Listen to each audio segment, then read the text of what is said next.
If you've done any of these 3 things lately, then I'll almost guarantee that your business isn't hitting the goals that you want.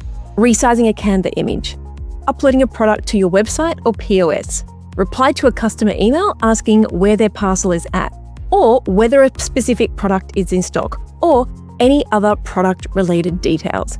Here's why. You didn't start your business because you love manually replying to customer emails or resizing product photos at 11 o'clock at night. You started it because you had a vision, because you wanted freedom, flexibility, growth, and probably to prove to the world that you could do something more than just work a job. But somewhere along the line, you became the person doing all of the things and wondering why you feel stuck, burned out, and like there is never enough time to actually move your business forward. Whether you're turning over $500,000 a year or $5 million a year, if that feels a little bit too familiar, then this episode is for you. Today, I want to show you how to change all of that. We're talking about how to stop getting stuck in the day-to-day and how to delegate the right tasks and how to step fully into your role as the CEO of your business. And I'm not talking about the Chief Everything Officer. Hey there, I'm Selena Knight, retail and e-commerce growth strategist, and welcome to the Bringing Business to Retail podcast, where we talk all about different ways to grow your business, yourself, and of course, your bank account. Now, something that has painfully hit home for me in the past 6 months is that you cannot scale your business when your hands are full of admin work. Now, I've talked about this on the podcast about how up-leveling my business over the past year has taken me through a few couple of highs, but also many, many lows. Settling for not so great has cost us hundreds of thousands, if not millions of dollars in lost revenue. And changing that put a lot of those admin-y type tasks back on my plate. And so as a result, the goals that I had set, well, they moved further and further and further away. And so if your hands are full of the day-to-day operational tasks, if you are still the one who is uploading product listings or answering the same 5 customer service questions or posting manually to social media or chasing suppliers and manually managing your inventory uploads, then I hate to break it to you, but you aren't leading your business. You're just managing a to-do list. And no one tells you that when you're starting out, because in the beginning, it does all fall on you. You do wear every single hat because you don't have a choice. You have to. And the hustle that got you to this point, well, that has to change if you want to go beyond where you are now. If you want to grow sustainably, you have to let go. Because I say this all the time, right? What got you here won't get you there. And who got you here won't get you there. So let's talk about how to identify what's holding you back and how we can delegate smarter and how to scale without working yourself into the ground from someone who has been there and done that. Plus, I'm going to give you a little bit of an action plan so that you can start to take things off your plate rather than loading it up with more. Sound good? Alrighty, let's jump in. So the first thing I will say is that you are going to have to get out of your head this idea that no one can do it like you can. Because you might be right, but only for now. And that's because you've built a business and what you've built is reliant on you. And hey, as business owners, we often have our self-validation fed off the success of our business. And that need to be the person making all of the decisions, to be the one checking all the things off a list, well, the dopamine hits are addictive. But here's the deal. If your calendar is packed with uploading inventory, managing returns, responding to customer order status requests, posting on social media, chasing down unpaid invoices, checking on orders, paying invoices, writing emails instead of strategic thinking, performance reviews, and performance planning, then you are not leading your business. You're simply managing the back end. And I say this because I've been there. And what I will also tell you is that the longer that you stay stuck in operations, the longer your business stays stuck at the level it is right now. Because being busy is not the same as being productive. Because leadership is about working on your business, not always in it. And you hear this all the time. It's It's such a trite comment that people just throw out into the air. Work on your business, not in your business. Well, that's because it's so freaking true. The CEO role is about growth. It's about strategy. It's about vision and leadership and building systems and teams that allow the business to run without you. Yeah, that's what I just said. That allow the business to run without you. But if your hands are full of task work, there is no room for that. Now, personally, having taken a few days away from everyone and everything to sit down and plan and just dump my thoughts into a notebook and sift through them, I can honestly say that what I achieved in 2 days sitting by a pool was more than I could have hoped for in 6 months at my desk. And without that oversight, that vision, that energizing drive, businesses become stuck. They become stagnant. And dare I say it, they often go backwards. And last year, I started this thing called calendar blocking. And I will be honest when I say I'm trying hard to get it right. And I still haven't gotten it buttoned up perfectly, but I am really trying and I get better every single week. Now, calendar blocking is simply going through your calendar, like going through your to-do list and then going through your calendar and then spending 20 minutes at the end of the week to list out what needs to be done, the prioritizing, and then actually going into your calendar and setting the time one after the other for those things. So answer emails, 7 till 7:15, or maybe it takes 30 minutes, 7 till 7:30.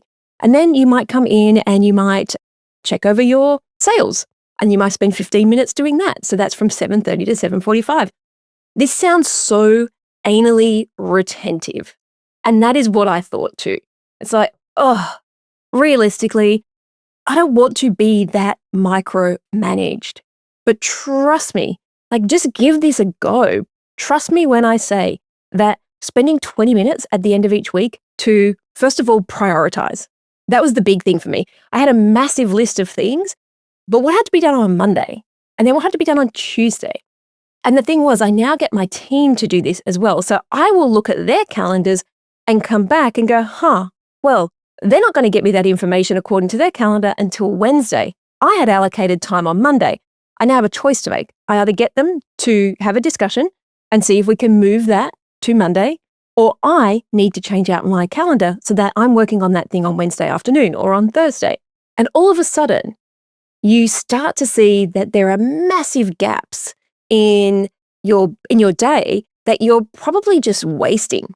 So being able to prioritize and then allocate the time. This past Monday, I had my whole day mapped out.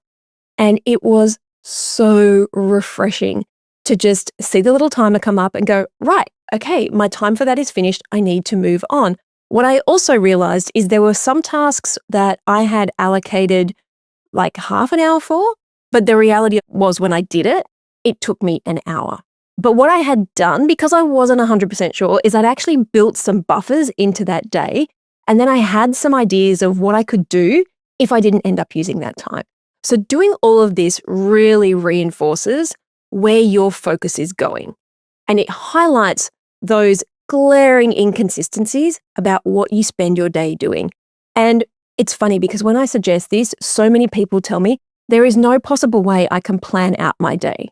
And my answer to that, as someone who has gone through that, is if you're spending that much time, we call it firefighting, if you're spending that much time firefighting in your business, you have much bigger problems that you need to solve. We actually have some time built into our day to do firefighting tasks because sometimes things come up that you never expected. Maybe something breaks, an integration breaks, or something goes down.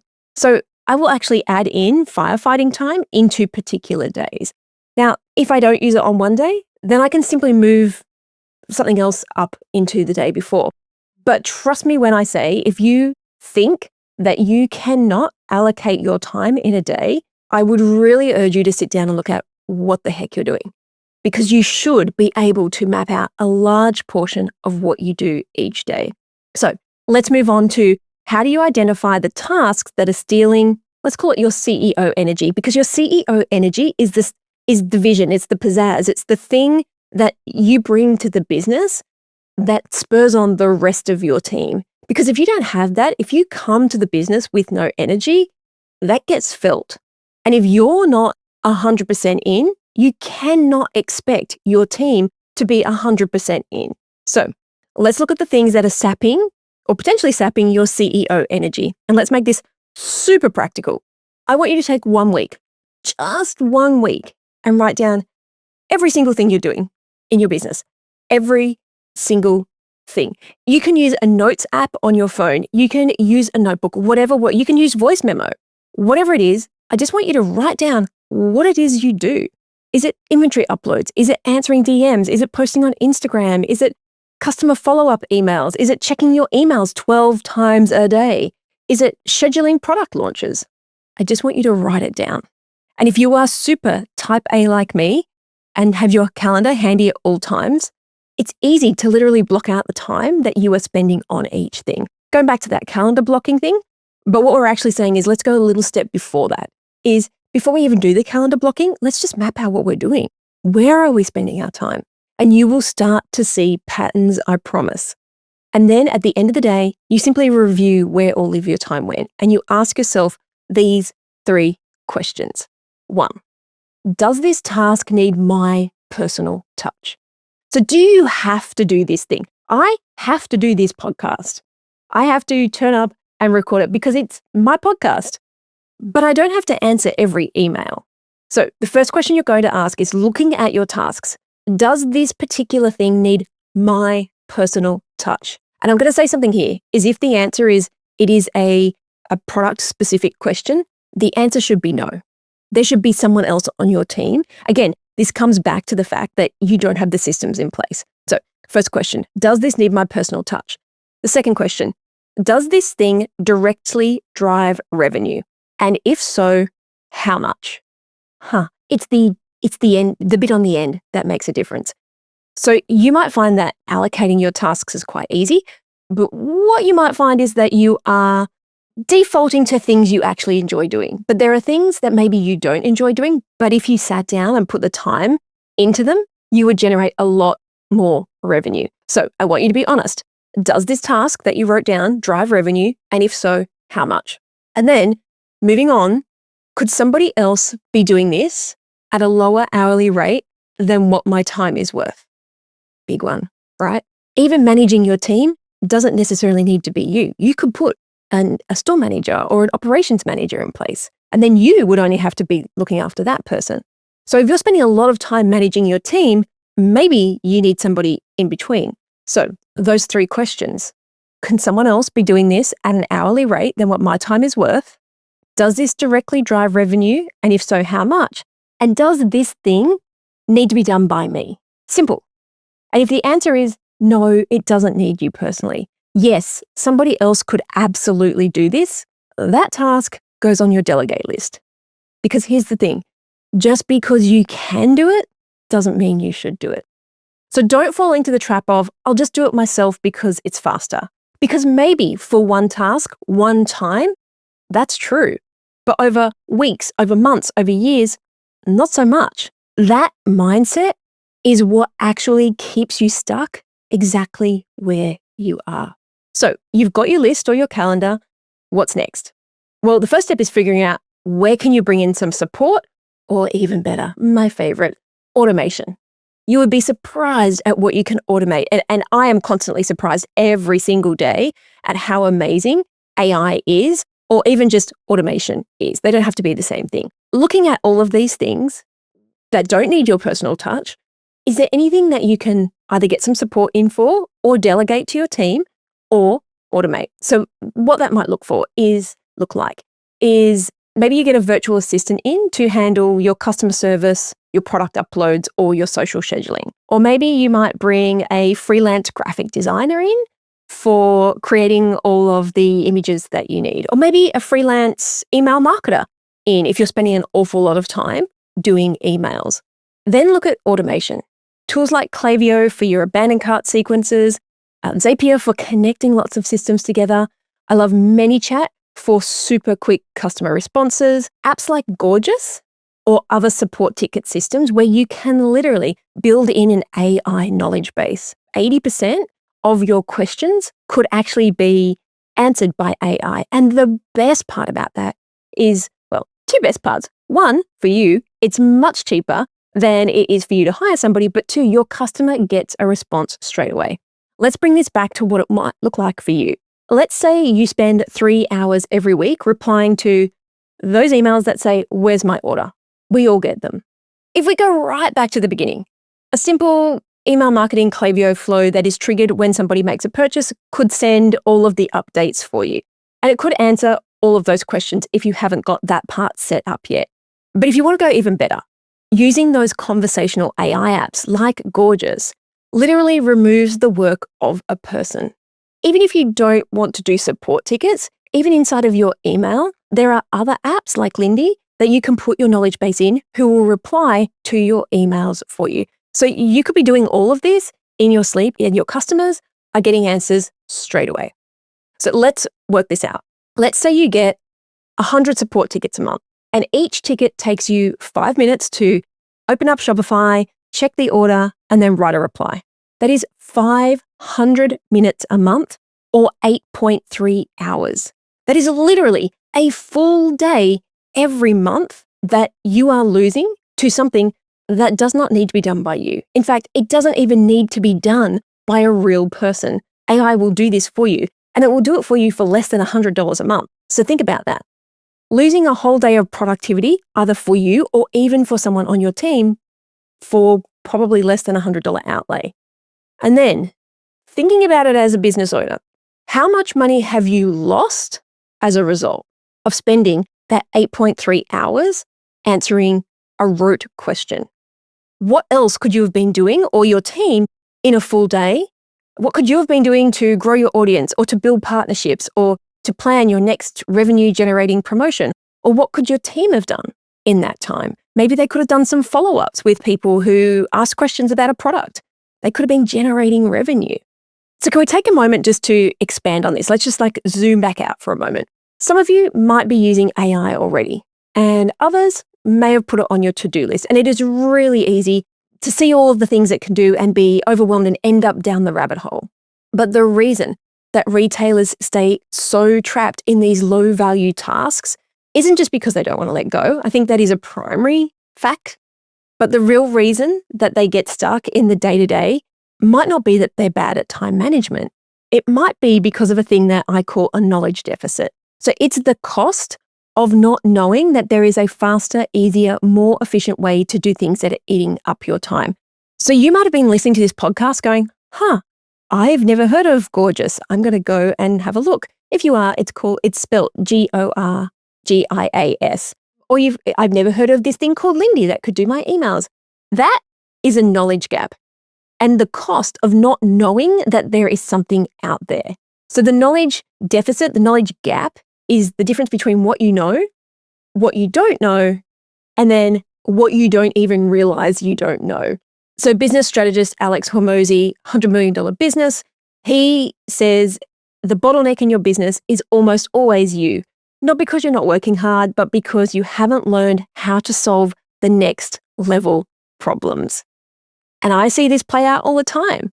Retailers who are manually replying to the same 5 customer service questions every single day, when a simple AI chatbot could handle it.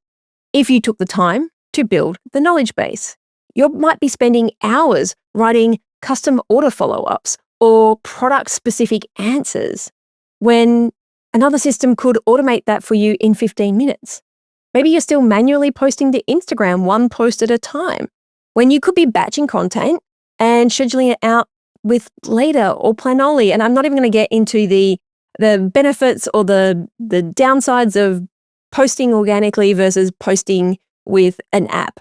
What I'm saying is if that is where all of your time is going, there are ways to get around this. If you don't like doing that, have your team or a VA do it for you. The issue isn't that these solutions aren't out there.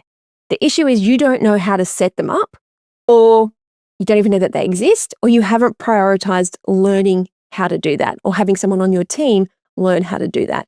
And that lack of knowledge, it's quietly costing you time and money and momentum. So the real question is, should you be doing this? Stop asking can I do this? And start asking, should I be the one doing this? I even do this with my team. My COO said something to me today and I was like, oh, hold on. Why are you doing that? And he said, oh, no, I'm not doing it. I'm managing the next person doing it. And I was like, oh, okay. Well, when you just said you were doing it, I'm like, this is not a job that you should be doing. Because yes, you can answer the DMs. You can upload the products. You can follow up on all the abandoned carts. But should you?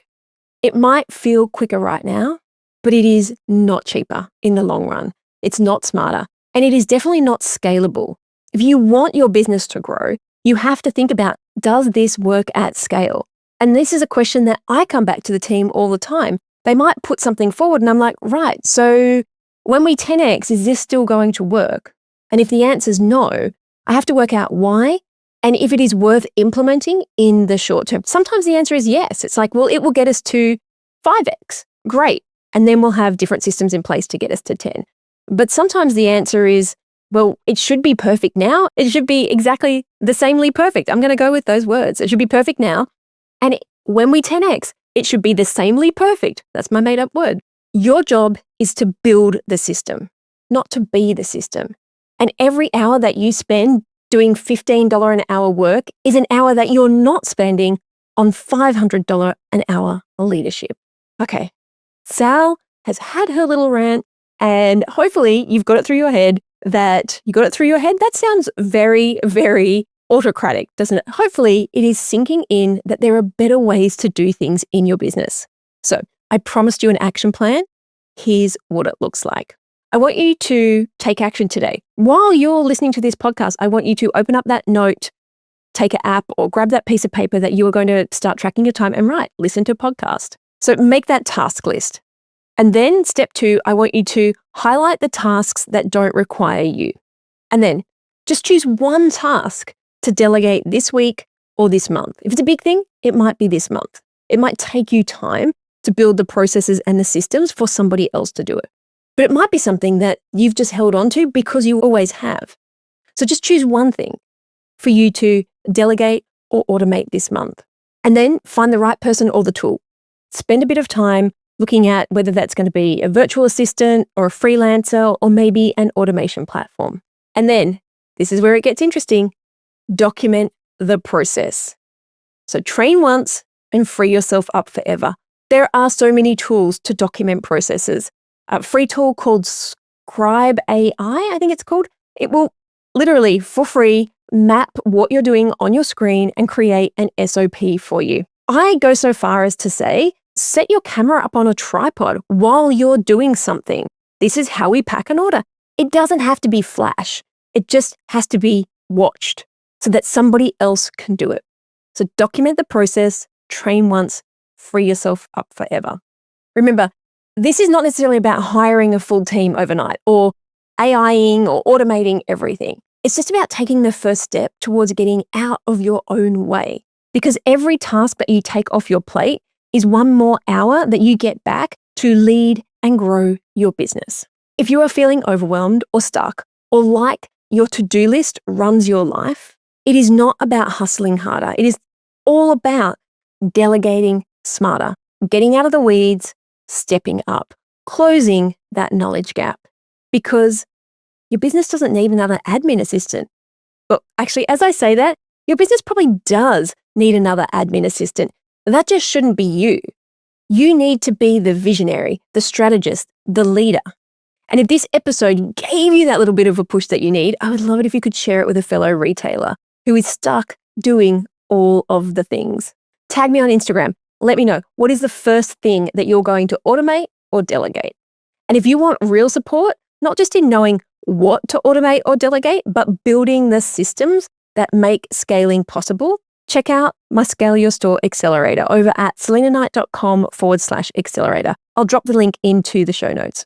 Alrighty, until next time, keep going. You've got this. So that's a wrap. I'd love to hear what insight you've gotten from this episode and how you're going to put it into action. If you're a social kind of person, follow me at @TheSelinaKnight and make sure to leave a comment and let me know. And if this episode made you think a little bit differently or gave you some inspiration or perhaps gave you the kick that you needed to take action, then please take a couple of minutes to leave me a review on your platform of choice. Because the more reviews the show gets, the more independent retail and e-commerce stores just like yours that we can help to scale. And when that happens, it's a win for you, a win for your community, and a win for your customers. I'll see you on the next episode.